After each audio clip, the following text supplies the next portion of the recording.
Hey guys, just want to do a quick vid on best GoPro settings for what we do, dirt bike riding. Obviously, settings probably apply to a lot of other action sport sort of stuff, but this is specifically for dirt bike and filming in nature, like in the bush and that. So I'll just go through.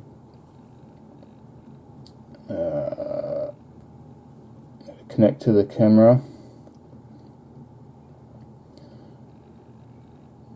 A lot of these settings will really only apply to GoPro brand cameras, but some of the important ones will be applicable to any action camera, and we'll get to those.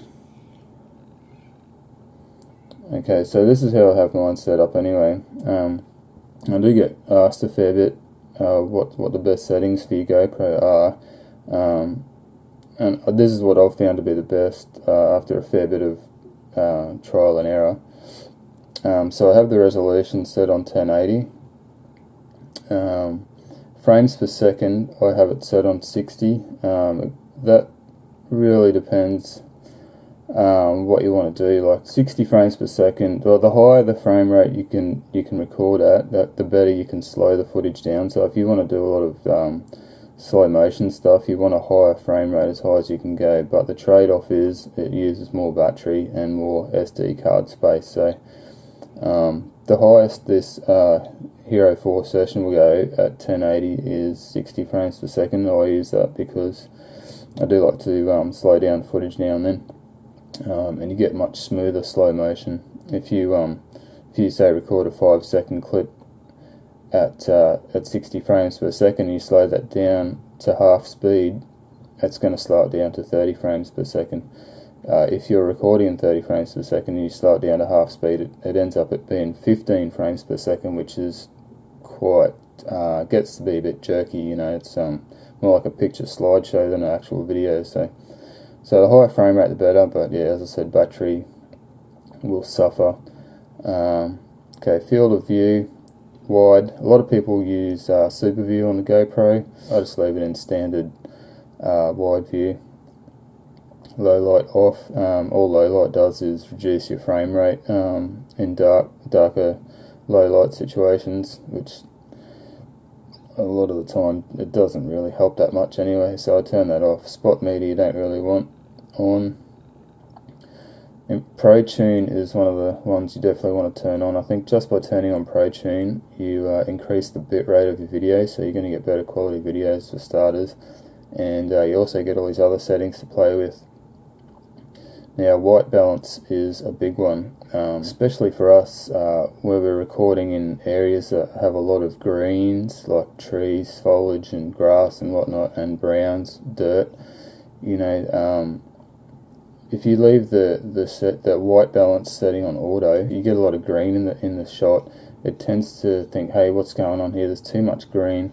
We need to balance it, so it'll make it'll wash out the shot. You know, you'll end up with more of a blue tinge to it. It'll try and balance out the green with more blue.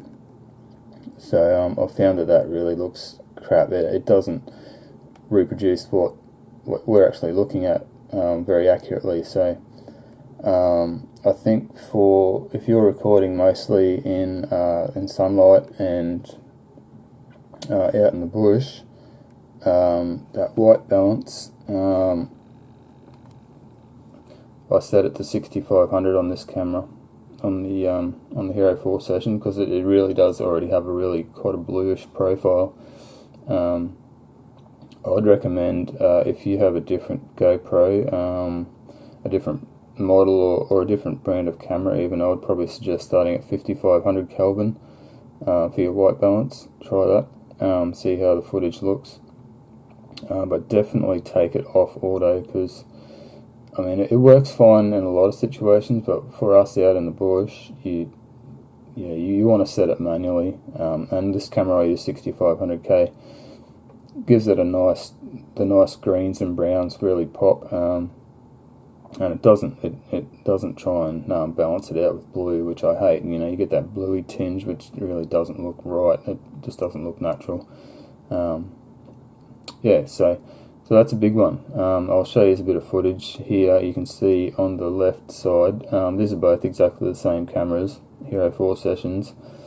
The one on the left has auto white balance, and you can just see how bluey tinged it is. It's not showing the proper greens. And on the right hand side, that's set at 6500K locked on, and the grass and the trees and everything look much more natural. Like again, this is all just my opinion. I think it's probably, you know, it's the way to go, setting that manual white balance. So yeah, so other settings we've got here, GoPro color. A lot of people use the flat profile. I just stick with GoPro color because I can't be bothered doing color grading in the finished footage. And the GoPro color is pretty good actually, as long as you got that white balance setting right. ISO limit, set that to 400. Sharpness I leave on. EV comp I leave set to 0. And that's pretty much it for the video settings. So yeah, that's a good starting point for you guys. Anyway, if you're not sure about anything, just play around with it. You can always change it back. But yeah, definitely have a play with that white balance. If you find that your footage is a little bit, it's not reproducing the colours that you're actually seeing out there, it's probably your camera's white balance is overcompensating for too much green in the shot. So yeah, anyway guys, thanks for watching. Hope this has been a little bit of a help to you. So yeah, we'll see you on the next ride vid. Cheers.